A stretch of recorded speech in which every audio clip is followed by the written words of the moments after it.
একটু ম্যাঙ্গো সন্দেশ, তার জন্য দুধের মধ্যে লেবু দিয়েছি ছানা কাটানোর জন্য। তো ছানাটা একটু খুব কম হয়ে গেছে আজকে, আর কি দুধটা কম ছিল, তো যেটুকু হয়েছে বাচ্চাদের হয়ে যাবে। তো এই যে ছানাটা আমি ছেঁকে নিয়েছি, জলটা শুকনো হোক ততক্ষণ আমি বাদ বাকি সব কিছুগুলো রেডি করি।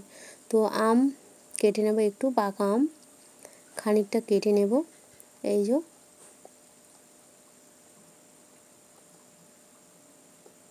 নিয়ে নিয়েছি। এবার আমটাকে ভালো করে ছাড়িয়ে নেব, আমটা এর মধ্যে আমি তুলে নেব ওপর থেকে। এবার এইটাকে মিক্সিতে ভালো করে পেস্ট করে নিতে পারো, কিন্তু আমি হাত দিয়েই চটকে নেব।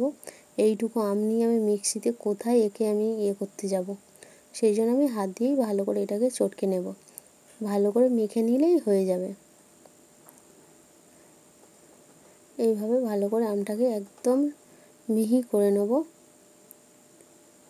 আর এই যে ছানাটা নিয়ে নিয়েছি, দেখেছো একটু ছানা, যেইটুকু ছানা সেইটুকু আম, তো সেই হিসাবে এইটুকুই। তো এর মধ্যে দেব গুঁড়ো দুধ আর দেব চিনি, সব কিছু একসাথে মাখিয়ে নেব। গুঁড়ো দুধ দিয়ে দিলাম 1 বাটি, ওই ছোটো বাটির, আর আমের পিউরিটা দিয়ে দিলাম, দিয়ে সব কিছু খুব ভালো করে মাখিয়ে নেব। একসাথে মিক্সড করে নিয়েছি, চিনিও দিয়েছি, দিয়ে মাখিয়ে নিয়েছি। ওপরে খানিকটা ঘি দিয়েছি, ঘি দিয়ে মাখিয়েছি, নাই কড়াই তো পুড়ে যাবে, ঘিটা কড়াতে দিলে হয়, কিন্তু আমি ঘি একসাথে মাখিয়ে নিয়েছি। এবারে কড়ার মধ্যে দিয়ে দিলাম, দিয়ে খুব ভালো করে এটাকে ভেজে নেব। ওপর থেকে আরেকটু চিনি দিয়েছি, দিয়ে এটাকে একদম ভালো করে রসটা শুকিয়ে নেব। আমের যে জলটা বা ছানায়ও যদি একটু জল থেকে যায়, পুরো জলটা খুব ভালো করে শুকিয়ে নেব। দেখতে পাচ্ছ এইভাবে একদম হয়ে গেছে রেডি। গ্যাস নিভিয়ে প্লেটে ঢেলে নিলাম। প্লেটে এই যে ঢেলে দিয়েছি, এবারে এটাকে সমান করে দেবো। ওই খুন্তিটা দিয়েই এটাকে সমান করে নেব সুন্দর করে।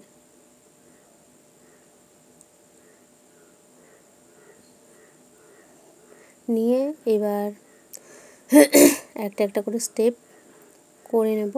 তো তোমরা সবাই বলো কিন্তু আমার সন্দেশটা কেমন হয়েছে।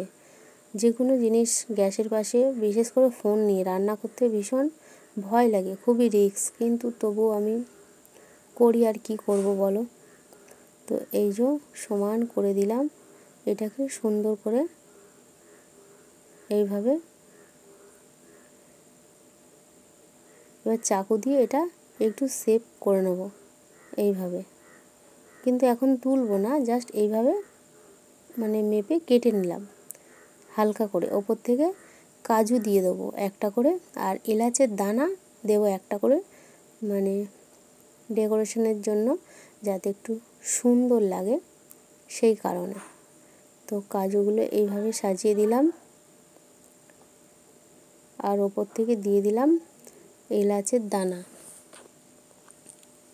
সব কাজু দিয়ে দিয়েছি, আর এই যে এলাচের দানা খুলে বের করে নেবো, এর থেকে একটা করে এলাচের দানা সব কিছুর মধ্যে দিয়ে দেবো, যাতে মুখে পড়লে খুব ভালো লাগে, সেই জন্য দিয়ে দিয়েছি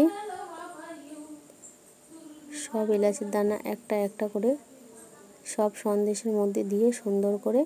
এবার এটাকে ফ্রিজের মধ্যে রেখে আসবো, ঠান্ডা হয়ে গেলে পুরো এটা জমে যাবে, সন্দেশের মতো যেমন কালাকাঁদ হয়, একটা একটা পিস পিস উঠে যাবে।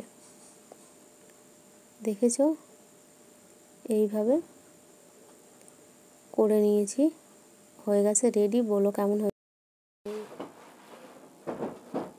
বুঝবে সেদিন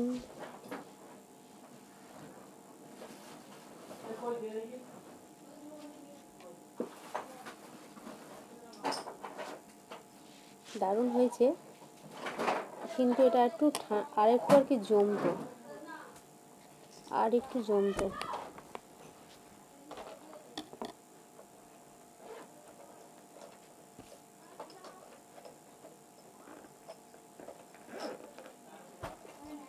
দারুণ হয়েছে, খাবি?